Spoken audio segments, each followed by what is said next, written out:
I'd just like to say that Carole and I are absolutely delighted by today's announcement. Well, I'm not sure what I'm able to bring. It's what all these very brave ladies tell me. It's seeing is believing.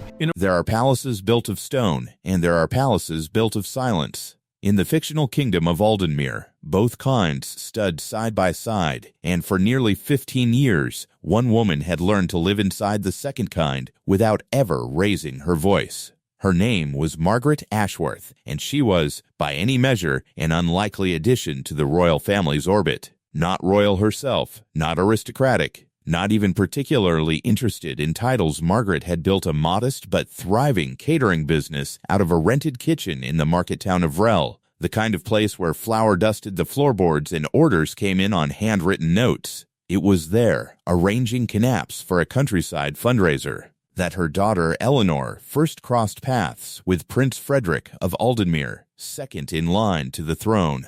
Nobody, least of all Margaret, expected the courtship that followed to end in a royal wedding. But it did, in the spring of a year that would later be remembered by palace staff as before the frost set in a phrase whose true meaning would only become clear years later. The wedding itself was a triumph of pageantry. Banners along the old bridge, church bells ringing for the better part of an hour, a crowd stretching from the cathedral steps to the river. Margaret stood near the front, in a pale blue coat she'd chosen herself, watching her daughter marry into a family whose customs she barely understood and whose approval, she would soon learn, was never fully hers to earn. Presiding over that approval, in the quiet, understated way that power often prefers, was Queen Consort Isabel, a woman who had herself once stood outside the palace gates, looking in, decades earlier, before marrying into the family and gradually becoming its most fluent interpreter of tradition. Isabel had not been born to rank any more than Margaret had, but somewhere between her own wedding and her coronation as consort, she had crossed an invisible threshold, and once across it, she guarded the door behind her, with the vigilance of someone who remembered exactly how hard it had been to get through. It was this, more than any single slight, that shaped what came next. To understand what happened between Margaret Ashworth and Queen Consort Isabel, it helps to understand what each woman had already survived long before they ever met. Isabel had not always been a queen consort. She had been, once, a young woman from a respectable but unremarkable family in the eastern provinces, the kind of family with a good name and very little money, which, in the hierarchy of Aldenmere's aristocracy, was its own particular kind of purgatory, too well-bred to be dismissed, too poor to be fully accepted. She remembered, even decades later, the specific sting of being seated at the overflow table at her first royal function, a memory she rarely spoke of, but never entirely set aside. She had married into the family young, and had spent the better part of 30 years learning its unwritten rules with the thoroughness of someone who never wanted to be caught not knowing them again. By the time Eleanor married Prince Frederick, Isabel was no longer the outsider. She was, in the eyes of the court, tradition itself, a woman who had earned her place through decades of flawless observance, and who had, perhaps without ever quite admitting it to herself, come to believe that anyone seeking entry now ought to earn it the same slow, humbling way she had. Margaret's path had been different in its particulars, but not in its way, so very different in spirit. Raised above her parents' hardware shop in Rell, she had left school at 16 to help keep the family business afloat, married young, and spent her 20s building a catering company, from a single rented kitchen into something that fed half the weddings and charity dinners in the county. She was, by the time Eleanor met Frederick, a woman entirely unaccustomed to being told no, and entirely unaccustomed, too, to rooms where her competence counted for less than her lineage.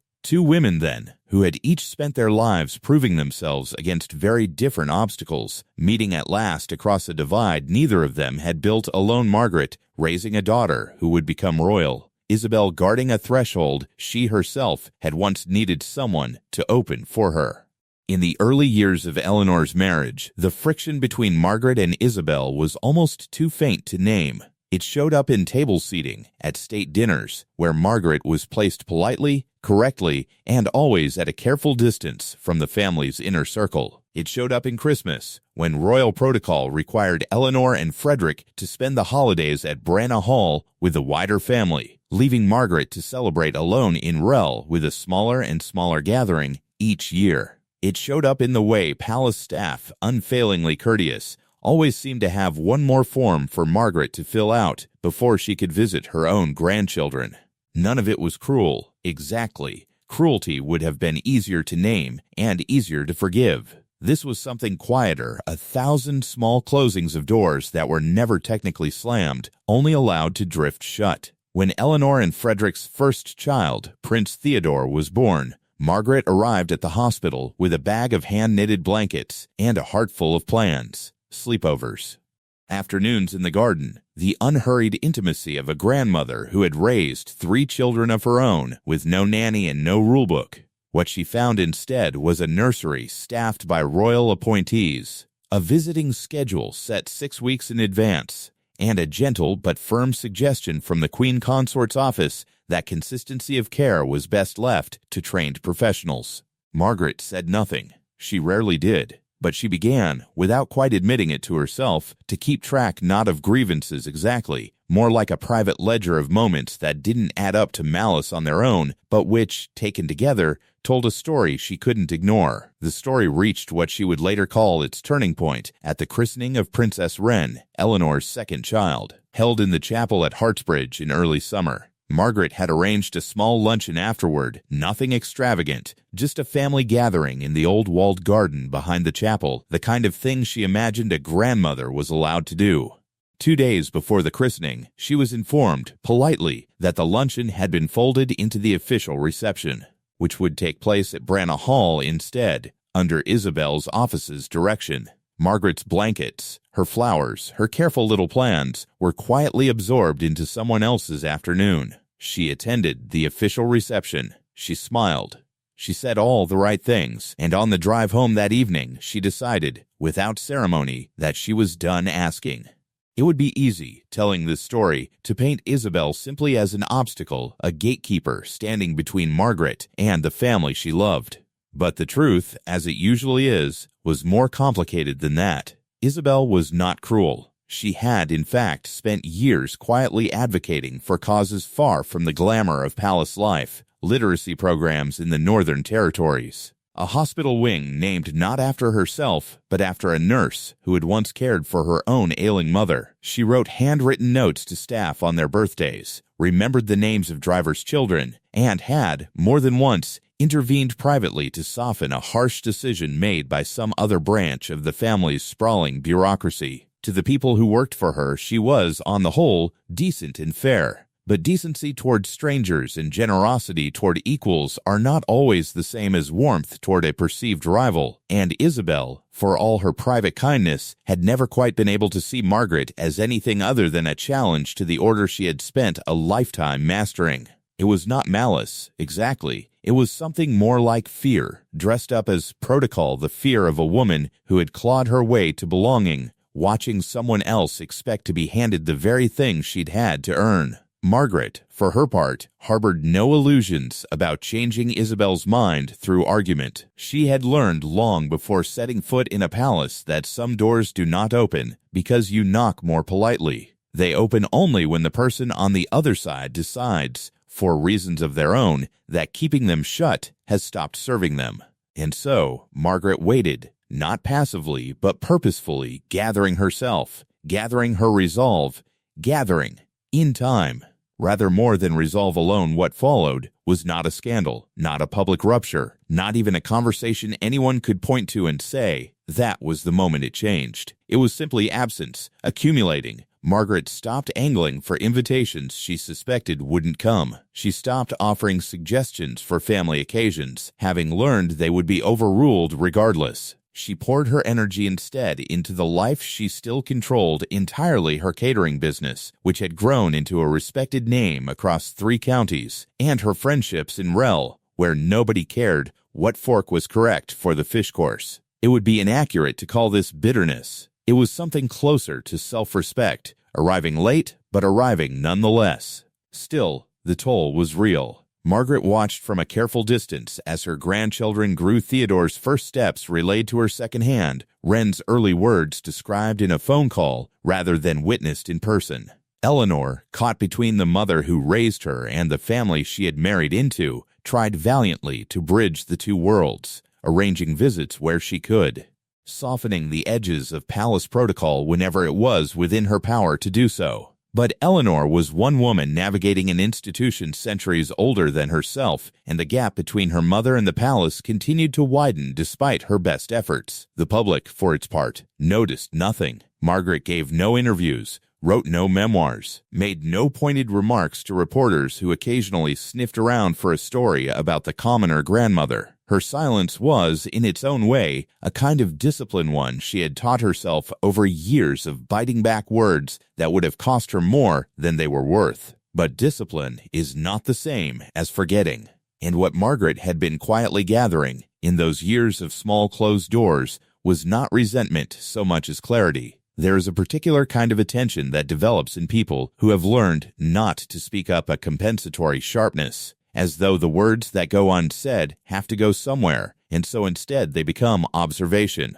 Margaret's catering business had by this point grown considerably beyond its origins in that rented Rel kitchen. She now supplied events for regional charities, corporate functions, and on occasion, through contracts negotiated by staff who had no idea of her family connection functions, loosely affiliated with the palace's wider network of trusts and foundations. It was unglamorous work, mostly, menus, invoices, seating charts, but it put her, quietly and unremarkably, in rooms where people spoke freely, assuming the caterer's mother-in-law status was either unknown or irrelevant to whatever conversation was underway. She never went looking for anything. That was important to her. Later, when she thought back on it, she had not set out to collect information as ammunition. But a sharp mind that has spent years cataloging small slights does not simply switch off its attentiveness, and so when odd inconsistencies crossed her path, a charitable disbursement that didn't quite match its stated purpose, a vendor contract renewed under curious circumstances, a name she recognized in a context she didn't expect, she noted them the way she noted everything else, quietly, without comment, filed away in the same mental ledger where she kept every canceled visit and every reassigned holiday. It was never, she would insist later, about building a case. It was simply that a woman who has spent a decade learning to notice everything cannot, in the end, choose to notice selectively. The turning point, the one that would later be whispered about in palace corridors, though never confirmed by anyone in an official capacity, came on an unremarkable Tuesday in late winter, nearly a decade after Eleanor's wedding. Margaret requested, through official channels, a private audience with Queen Consort Isabel. No press was informed.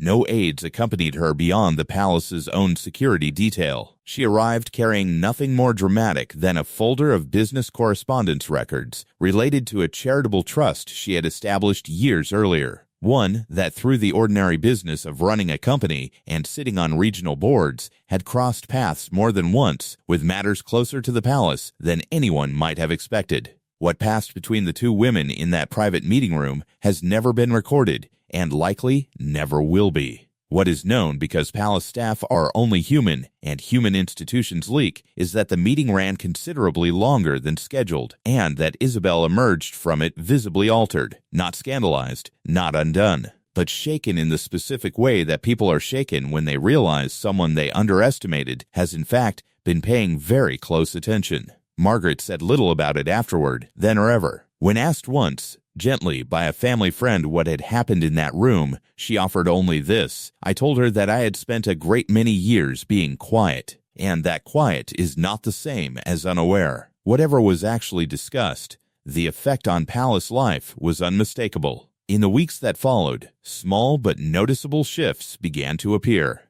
Margaret's visits with her grandchildren became easier to arrange, less encumbered by scheduling committees and approval forms. Eleanor's role within the family's public engagements expanded, her voice carrying more evident weight in the planning of official events. and Isabel herself, without ever acknowledging any change publicly, seemed to soften not dramatically, not in a way any tabloid could screenshot and sell, but in the accumulation of small gestures, an invitation extended a little sooner than necessary. A seat at the table moved a little closer to the center. Palace staff, who notice everything and are paid to say nothing, spoke of the shift only obliquely, in the careful shorthand of people accustomed to discretion. The head of household scheduling, a meticulous man named Alaric, who had served 3 consecutive royal households, later described it only as a recalibration, a word he chose deliberately. He admitted once to a junior colleague, because it implied structural change without assigning blame to anyone still working in the building. What Alaric meant, in practice, was this: forms that had once required 3 separate approvals for Margaret's visits now required 1. A standing arrangement was quietly established, allowing her an unannounced afternoon each month with her grandchildren, no scheduling committee involved. And in a change so small it took most of the staff months to notice, Margaret's name was added, for the first time, to the family's official holiday correspondence list, not the innermost circle. Not yet, but no longer entirely outside it either. Isabel never explained the change to her staff, and her staff, in the tradition of good staff everywhere, never asked. But those who had served her longest noted a difference in how she spoke about the Ashworth family, afterward less the clipped, formal references of before, more the ordinary, unremarkable mentions one makes of people who have simply become part of the furniture of one's life. It was not warmth, not exactly, but it was no longer distance either. And for a woman who had spent 30 years perfecting the art of distance, that alone was a considerable admission. It would be tempting, in telling this story, to render it as a triumph, the outsider grandmother finally claiming her rightful place, the cold queen humbled and transformed. But real reconciliations, even fictional ones worth telling honestly, rarely resolve so cleanly. Margaret and Isabel did not become close. They did not exchange warm letters or sit together at family gatherings sharing old jokes. What changed was subtler and, in its own way, more durable, an acknowledgement, unspoken but mutually understood, that Margaret was not going anywhere, that her love for her grandchildren was not a threat to be managed, but a fact to be accommodated, and that the palace's careful architecture of belonging would have to make room for a woman who had built her own life brick by brick, without benefit of lineage or title. Eleanor, for her part, found the years that followed markedly easier. The tension that had once pulled her in 2 directions eased, not because it vanished entirely, but because both women, who had once required her constant diplomatic labor, had, in their own separate ways, found a way to occupy the same world without requiring her to referee it. Theodore and Wren grew up knowing both grandmothers, one who taught them the proper way to greet a foreign dignitary, and one who taught them how to fold dumplings and why the good scissors lived in the 3rd kitchen drawer. Neither lesson, Margaret liked to say, was worth more than the other. They were simply different rooms in the same house, and every child, royal or otherwise, deserved access to all of the clearest measure of what had changed. Eleanor often thought was not any grand gesture, but something as ordinary as a holiday guest list. For years, Christmas had been the sharpest reminder of the divide Eleanor and Frederick required at Branagh Hall, Margaret alone in Rel, the 2 halves of the family occupying entirely separate calendars. It was a small cruelty, never intended as cruelty, simply the accumulated weight of protocol that had never once considered whether it needed to be so rigid. The winter following the private meeting, something shifted. It began modestly, an invitation, extended by Isabel's own office rather than requested by Eleanor, for Margaret to join a smaller family gathering on the 27th, 3 days after the official Branagh Hall festivities. It was not the main event. It was not by any measure an equal seat at the table. But it was, for the first time in a decade, a seat that had been offered rather than fought for, and Margaret understood the distinction better than anyone. She arrived that December in the same pale blue coat, now considerably older, but still. She liked to joke, good for 1 more decade at least. Isabel greeted her at the door herself, an unusual departure from protocol that neither woman commented on aloud. They spoke for perhaps 20 minutes over tea before the grandchildren arrived, tumbling in from the snow-covered gardens, and whatever passed between the 2 women in that brief window remained. Like the February meeting before it, entirely their own. By the following year, the 27th had quietly become the 25th. No announcement was made. No one in the family remarked on the change, at least not where staff could overhear. It simply happened, the way most real reconciliations happen, not with speeches, but with a seat at a table that had, for years, been set for one fewer than the family actually required. Years later, long after the private meeting had faded into palace legend, the kind of story junior staff whispered about without quite knowing the details, Margaret was asked by a young relative, home from university and full of curious questions, what had really happened that winter Tuesday. Margaret, older now, her hair fully silver, her catering business handed down to a niece with a talent for pastry, considered the question for a long moment before answering. "I never wanted a fight," she said. "I wanted a seat at the table my grandchildren sat at. For a long time, I thought the only way to get it was to make myself smaller and hope someone noticed the effort. It took me years to understand that the version of myself that got noticed wasn't the quiet one. It was the one who finally said, plainly, that she'd been paying attention the whole time." She never elaborated further, and the family, in the tradition Margaret herself had modeled for them, learned not to press. "Some doors," she often said, "are worth leaving closed, not because there's something shameful behind them, but because some things are better kept as private history than public spectacle."